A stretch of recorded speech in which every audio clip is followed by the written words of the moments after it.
ভারতীয় সংবিধানের 21 নম্বর ধারা বলে যে আমি বেঁচে থাকবো বা আমি জীবিত থাকবো, এটা আমার অধিকার। কেউ ইচ্ছা করে বা অনিচ্ছায় আমার জীবন শেষ করে দিতে পারে না।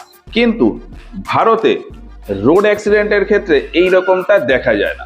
প্রতিদিন বহু রোড অ্যাক্সিডেন্ট হয়, আর এর ফলে অনিচ্ছা সত্ত্বেও প্রচুর মানুষের জীবন শেষ হয়ে যায়।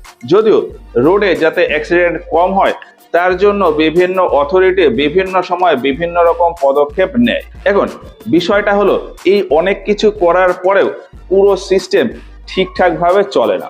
এবার সুপ্রিম কোর্টের কাছে একটা স্পেশাল ক্ষমতা আছে যে সংবিধানের 142 নম্বর ধারা প্রয়োগ করে কোনো পরিস্থিতি ঠিক করার জন্য যে কোনো অর্ডার দিতে পারে।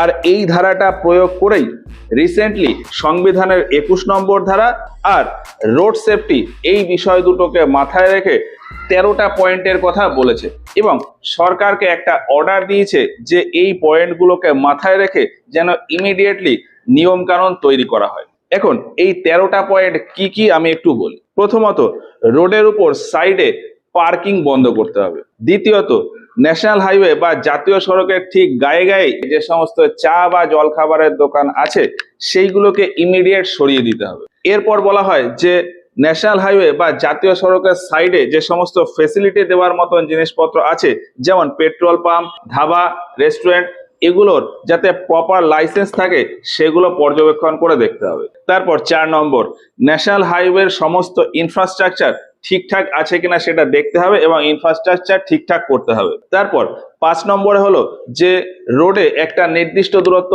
পর পর এমার্জেন্সি সার্ভিসের পয়েন্ট রাখতে হবে।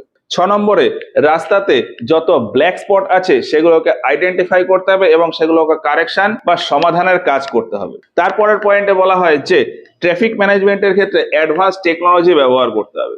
এছাড়া জায়গায় জায়গায় ড্রোন বা ফিজিক্যাল মাধ্যমে ইন্সপেকশন করতে হবে। এরপর পুরো হাইওয়ে, যে কোনো হাইওয়ে পুরোপুরি ঠিকঠাক আছে কিনা তার জন্য নির্দিষ্ট সময় পর পর প্যাট্রোলিং করতে হবে। কোথাও কোনো অসুবিধা হলে ইমিডিয়েট যাতে রেসপন্স করা যায় তার জন্য district highway safety task force গঠন করতে হবে। এই বিষয়গুলো নিয়ে যে নিয়ম কানুন তৈরি হবে সেটা প্রত্যেক রাজ্যের জন্য একই রকম নিয়ম কানুন তৈরি করতে হবে। এরপর বলা হয় যে এমন একটা সিস্টেম তৈরি করতে হবে যাতে পাবলিকের কোথাও কোনো অসুবিধা হলে বা অন্য কোনো কিছু হলে পাবলিক যাতে কমপ্লেন করতে পারে।